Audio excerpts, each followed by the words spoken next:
برادران ملت اسلامیہ، حاضرین مسجد، السلام علیکم ورحمۃ اللہ وبرکاتہ۔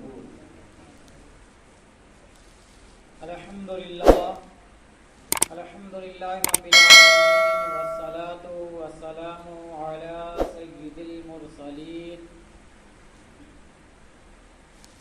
وعلی آلہ وصحبہ اجمعین، اما بعد، فاعوذ باللہ من الشیطان الرجیم، بسم اللہ الرحمن الرحیم۔ وَأَقِيمُوا الصَّلَاةَ وَآتُوا الزَّكَاةَ وَارْكَعُوا مَعَ الرَّاكِعِينَ۔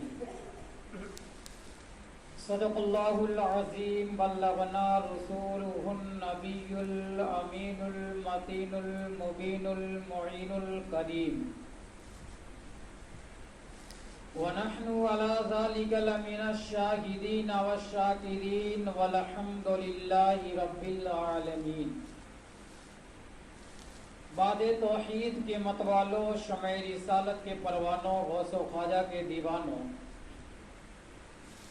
اولیاء امت کے چاہنے والوں، غریب نواز کے فدائیوں، مرکز اہل سنت امام احمد رضا خان فاضل بریلوی کے ماننے والوں، آئیے ہم اور آپ سب سے پہلے نبی صلی اللہ تعالی علیہ وسلم پر ایک مرتبہ جھوم جھوم کر درود شریف پڑھیں اور پڑھیں بآواز بلند آواز، اللہم صلی علی سیدنا صفینا حبیبنا مولانا محمد بارک وسلم، صلاۃ و سلام علیک یا رسول اللہ صلی اللہ تعالی علیہ وسلم۔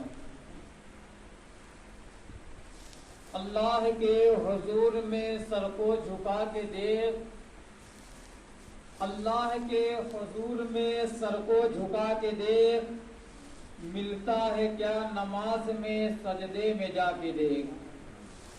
وہ خوش نصیب ہے جسے منظور ہے نماز، وہ خوش نصیب ہے جسے منظور ہے نماز، مومن کی پاک روح کا ایک نور ہے نماز، شیطان کی پہنچ سے بہت دور ہے نماز، دل کو خدا کی یاد کا مسکین بنا کے دے، اور برکت ہزار ساتھ میں لاتی ہے یہ نماز، جلوہ خدا کا ساتھ دکھاتی ہے یہ نماز، بندے کو اپنے رب سے ملاتی ہے یہ نماز، ملنا ہے گر خدا سے مصلی بچھا کے دے۔ حضرات گرامی، ہم اور آپ جس مذہب کو ماننے والے ہیں، جس اسلام کو فالو کرتے ہیں، اس اسلام کا ارکان یعنی ارکان اسلام 5 چیزوں پر ہے: ایمان، نماز، روزہ، زکوٰۃ، حج۔ آپ 2 چیزوں پر باتیں ہوگی انشاءاللہ، ایمان پر اور نماز پر۔ سب سے پہلے ایمان کسے کہتے ہیں، ایمان کس چیز کا نام ہے، ہم لوگ ایمان کیسے سمجھیں کہ ایمان کسے کہتے ہیں؟ آئیے ہم اور آپ سب سے پہلے اسے سمجھیں، ایمان کسے کہتے ہیں۔ ایمان نام ہے اللہ اور اس کے رسول کو ماننے کا بغیر دیکھے، اس کے لیے اقرار باللسان و تصدیق بالقلب ضروری ہے، یعنی زبان سے اللہ کی وحدانیت اور رسول کی رسالت کا اقرار کیا جائے اور دل سے بھی مانا جائے، اسی کو ایمان کہتے ہیں۔ ایمان کے بعد نماز تمام عبادتوں میں سب سے افضل و اعلیٰ ہے، سب سے ارفع و اعلیٰ ہے۔ اللہ تبارک و تعالی قرآن مقدس میں مختلف مقامات میں ارشاد فرماتا ہے، آپ نماز کی اہمیت اس سے اندازہ فرمائیں گے۔ اللہ فرماتا ہے، کہیں قرآن شریف میں حکم فرماتا ہے، ان الصلاۃ تنہی عن الفحشاء والمنکر، بے شک نماز تمام بے حیائی اور بری باتوں سے روکتی ہے، اور کہیں ارشاد فرماتا ہے وَأَقِيمُوا الصَّلَاةَ، یعنی نماز قائم کرو، اور کہیں حکم فرماتا ہے وَأْمُرْ أَهْلَكَ بِالصَّلَاةِ وَاصْطَبِرْ عَلَيْهَا، اپنے گھر والوں کو نماز کا حکم دو اور خود اس کا اہتمام کرتے رہو، اور کہیں حکم فرماتا ہے یا ایھا الذین آمنوا استعینوا بالصبر والصلاۃ، اے ایمان والو نماز اور صبر سے مدد چاہو۔ اللہ تبارک و تعالی قرآن مجید میں ارشاد فرما رہا ہے، ابھی میں نے کہا ان الصلاۃ تنہی عن الفحشاء والمنکر، بے شک نماز تمام بے حیائی اور بری باتوں سے روکتی ہے. ہمیں اس سے کیا پتہ کرنا چاہیے؟ آج ہمارے اندر جو بے حیائی پیدا ہو جا رہی ہے، ہم جس گناہ میں مبتلا ہو جا رہے ہیں، ہم گناہوں کے دلدل میں پھنستے جا رہے ہیں، یہ کسی اور کا نتیجہ نہیں بلکہ ہم نمازوں کو ترک کر بیٹھے ہیں، ہم نمازوں کو چھوڑ بیٹھے ہیں. اسی وجہ سے ہم بے حیائی کی راستوں پہ چلتے ہوئے نظر آتے ہیں. احادیث کریمہ میں بھی نماز کی بڑی فضیلت آئی ہے. آئیے میں آپ کو ایک حدیث بتاتا ہوں. اللہ کے رسول صلی اللہ تعالی علیہ وسلم، آج ہمارا، اس سے پہلے میں آپ کو بتا دوں آج ہمارا اور آپ کا حال کیا ہے. ہم لوگ تو نمازیں نہیں پڑھتے ہیں تو اپنے بچوں کو نماز کا حکم کیسے دیں گے؟ جب آپ نماز پڑھیں گے آپ کا بچہ بھی دیکھے گا، وہ بھی نماز پڑھنے کی ضرور کوشش کرے گا. اللہ کے رسول صلی اللہ تعالی علیہ وسلم ارشاد فرماتے ہیں، حدیث شریف ہے کہ جب بچہ 7 برس کا ہو جائے، جب بچہ 7 سال کا ہو جائے، اسے نماز کے لیے حکم دو، اسے سمجھا کر کے نماز پڑھایا کرو. اور آگے ارشاد فرماتے ہیں ہمارے آقا صلی اللہ تعالی علیہ وسلم کہ جب بچہ 10 برس کا ہو جائے تو اسے مار کر نمازیں پڑھاؤ. اگر وہ نماز پڑھنے کے لیے نہیں جاتا ہے اسے مار کر نمازیں پڑھاؤ. اب آئیے میں آپ کو بتاتا چلتا ہوں، نماز کے لیے 3 چیزوں کا ہونا لازم و ضروری ہے. اگر ان تینوں چیزوں میں سے ایک بھی آپ کے اندر سے فوت ہو جائے، ایک بھی ختم ہو جائے، آپ کے اوپر نماز فرض نہیں ہوگی، آپ کو معاف کر دیا جائے گا. وہ تینوں چیزیں کون ہے؟ پہلی چیز یہ ہے عاقل ہونا، دوسری چیز یہ ہے بالغ ہونا، تیسری چیز یہ ہے کہ مسلمان ہونا. ان تینوں چیزوں میں سے اگر کوئی چیز آپ کے اندر فوت ہو جائے، ایک چیز بھی چھوٹ جائے، مثلا کوئی عاقل بھی ہے، بالغ بھی ہے مگر مسلمان نہیں، ایسے شخص پر نماز فرض نہیں ہے. کوئی عاقل بھی ہے، مسلمان بھی ہے، بالغ نہیں، تو ایسے شخص پر نماز فرض نہیں. کوئی بالغ بھی ہے، مسلمان ہے لیکن عاقل نہیں، ایسے شخص پر نماز فرض نہیں. لیکن اب سوال یہ پیدا ہوتا ہے، یہاں پہ سوال کرنے والا سوال کر سکتا ہے، اعتراض کرنے والا اعتراض کر سکتا ہے کہ جب ان تینوں چیزوں کا ہونا لازم و ضروری ہے تو بچہ ابھی نابالغ ہے، اسے عقل نہیں ہے، تو میرے آقا نے کیوں حکم فرمایا کہ بچوں کو مار کر نماز پڑھنے کے لیے حکم کیا؟ آپ نے کبھی اس پہ غور کیا ہے؟ آپ نے کبھی اس پہ غور و فکر کیا ہے؟ آپ نے کبھی اس پہ نظر نہیں ڈالا ہے؟ میرے مسلمان بھائیوں، اللہ کے رسول نے اس لیے حکم فرمایا ہے کہ جب بچہ بچپن سے نماز پڑھنے کا طور طریقہ سیکھے گا، جب بچہ نماز پڑھے گا، جب مسجدوں میں آئے گا، اپنے باپ کے ساتھ آئے گا، اپنے دادا کا ساتھ آئے گا، وہ بچہ جب بڑا ہوگا وہ کسی اور کسی گانے کی طرف نہیں جائے گا، کسی فلم والے کی طرف نہیں جائے گا، کسی نچنیے کی طرف نہیں جائے گا. اگر وہ بچہ جوان ہوگا تو مسجد میں آئے گا اور وہ نمازی پنجگانہ کا عادی اور پابند ہو جائے گا. اسی لیے تو شاید نے یوں عرض کیا کہ مولا سے اپنے ملتا ہے بندہ نماز میں اٹھ جاتا ہے جدائی کا پردہ، نماز میں مولا میں اور بند میں رہتا نہیں حجاب، بے پردہ ہے تجلی مولا نماز میں. ہمیں اور آپ کو بچوں کو ضرور لانا چاہیے نماز پڑھنے کے لیے. بچوں کو لائیے، بغل میں کر دیجئے، بچوں کو سمجھائیے کہ بچے، اے میرے بچے دیکھو ایسے نہیں کرنا چاہیے، مسجد میں جھگڑا نہیں کرنا چاہیے، باتیں نہیں کرنی چاہیے. آئیے میں آپ کو بتاتا چلوں، ابھی میں نے جس آیت کریمہ کی تلاوت کی تھی، آئیے میں اس پہ روشنی ڈالنا چاہتا ہوں. اللہ تبارک و تعالی قرآن مقدس میں ارشاد فرماتا ہے وَأَقِیمُوا الصَّلَاةَ وَآتُوا الزَّکَاةَ وَارْکَعُوا مَعَ الرَّاکِعِینَ، یعنی نماز قائم کرو، زکات دو، رکوع کرنے والے کے ساتھ رکوع کرو، یعنی جماعت سے نماز ادا کرو. برادران ملت اسلامیہ، نماز افضل ترین عبادت ہے. نماز دل کا سکون ہے، نماز دل کا چین ہے. نماز کا انکار کرنے والا کافر ہے. آج مسلمان کو نماز کے لیے فرصت نہیں. آج مسلمان دنیاوی کاروبار میں منہمک ہیں. لوگ نماز نہ پڑھنے کے لیے طرح طرح کے بہانے بنائے کرتے ہیں. لیکن مسلمانوں، اللہ کے ہاں تمہارا کوئی بہانہ کارگر نہ ہوگا، اور کل قیامت کے دن سب سے پہلے نماز کا سوال ہوگا تو تم وہاں کیا جواب دو گے؟ مسلمانوں، اللہ کے یہاں یہ دنیا کی بڑی بڑی دولتیں کام نہیں آئیں گی، بڑی بڑی بلڈنگیں کام نہیں آئیں گی، یہ بینک بیلنس کام نہیں آئیں گے، یہ دوستوں احباب کام نہیں آئیں گے. اللہ کے یہاں اگر کوئی چیز کام آنے والی ہے تو وہ رسول کی محبت ہے، اور اگر کوئی چیز کام آنے والی ہے تو وہ رسول کی آنکھوں کی ٹھنڈک نماز ہے. تو ہمیں اور آپ کو چاہیے کہ نماز پڑھیں. نماز سے ہر چیزیں دور ہو جاتی ہے. اور آگے ارشاد فرماتے ہیں آقا صلی اللہ تعالی علیہ وسلم کہ نماز میری آنکھوں کی ٹھنڈک ہے، اور دوسری جگہ ارشاد فرماتے ہیں کہ نماز جنت کی کنجی ہے۔ آئیے پہلے میں آپ کو بتا دوں کہ نماز، میرے آقا نے فرمایا کہ نماز میری آنکھوں کی ٹھنڈک ہے۔ آپ کہتے ہیں کہ میں مسلمان ہوں، مسلمان کہنے کے لیے کہتے ہیں، لیکن آئیے میں آپ کو اسی نبی کی بارگاہ میں لے کر چلتا ہوں جس نے آپ کو نماز کے طریقہ بتایا، آپ کو نماز پڑھنے کا ڈھنگ سکھایا۔ لیکن آج ہمارا اور آپ کا حال کیا ہے کہ ہم کبھی سیکھنے کی کوشش نہیں کرتے ہیں، ہم کبھی اس کا طور طریقہ جاننے کی کوشش نہیں کرتے ہیں۔ آقا ارشاد فرماتے ہیں نماز میری آنکھوں کی ٹھنڈک ہے۔ اگر آپ عاشق رسول ہیں، اگر آپ واقعی میں اپنے نبی کو مانتے ہیں تو آج سے نماز شروع کر دیجئے۔ اور مسلمان ہے جو اپنے نبی کی آنکھوں میں ٹھنڈک نہیں پہنچانا چاہتا ہوگا یقیناً چاہتا ہوگا، اگر آپ عاشق رسول ہیں تو آج سے نماز شروع کر دیجئے۔ آقا ارشاد فرماتے ہیں الصلاۃ مفتاح الجنہ، یعنی نماز جنت کی کنجی ہے۔ اب آئیے میں آپ کو بتاتا چلوں کون نماز، اور نماز جنت کی کنجی ہے۔ جو نماز اس کے رسول میں پڑھی جائے وہ جنت کی کنجی ہے، جو نماز اس کے رسول میں پڑھی جائے وہ جنت کی کنجی ہے،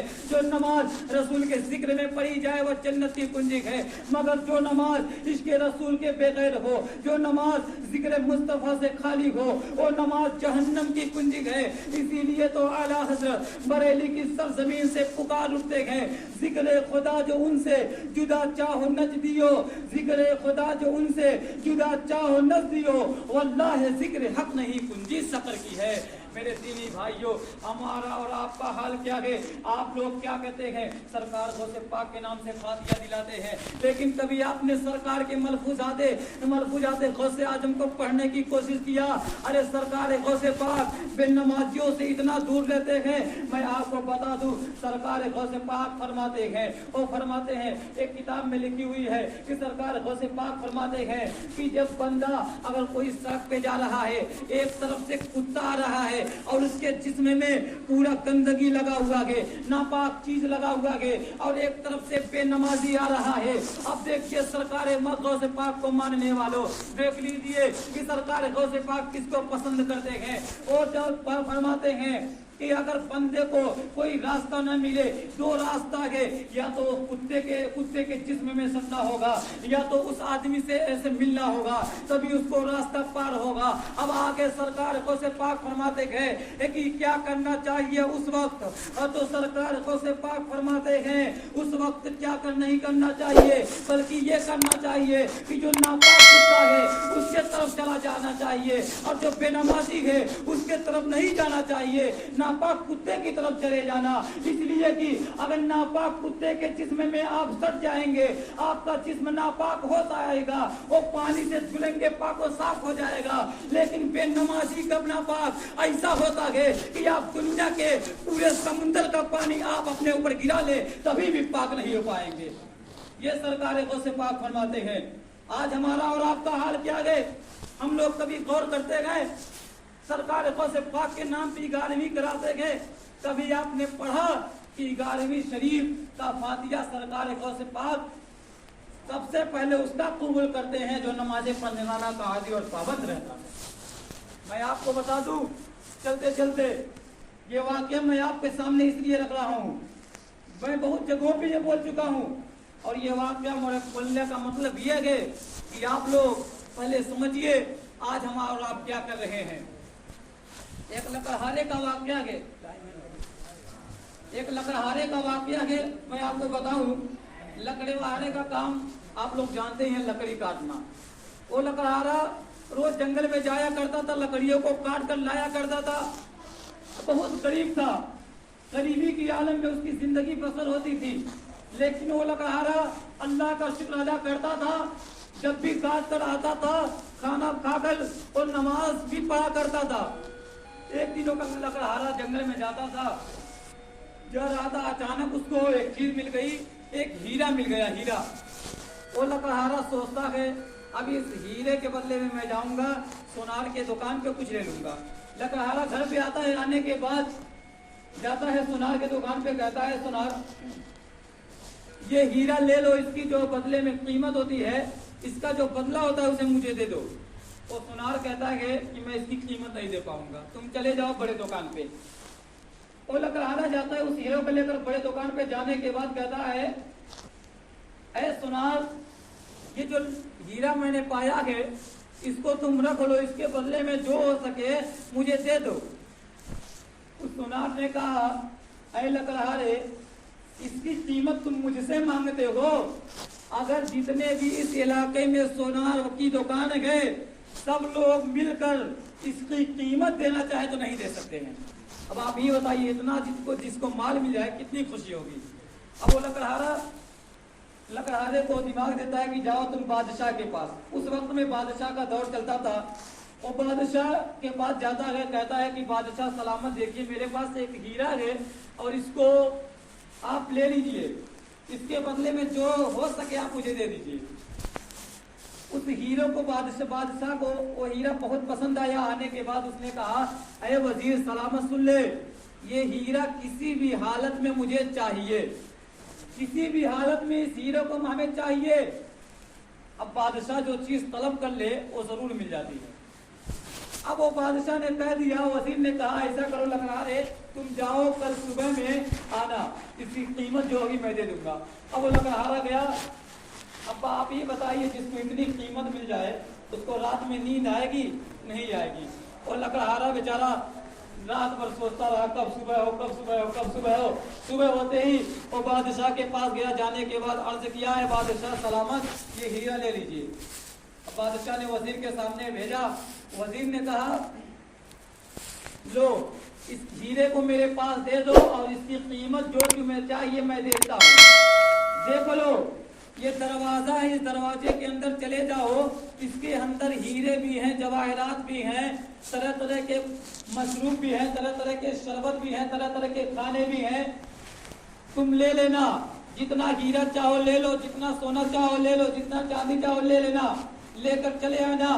لیکن وزیر نے جانے سے پہلے ایک شرط لگا دی، کہا کہ تم کو مغرب سے پہلے نکلنا ہے، سورج ڈوبنے سے پہلے تم کو نکلنا ہے۔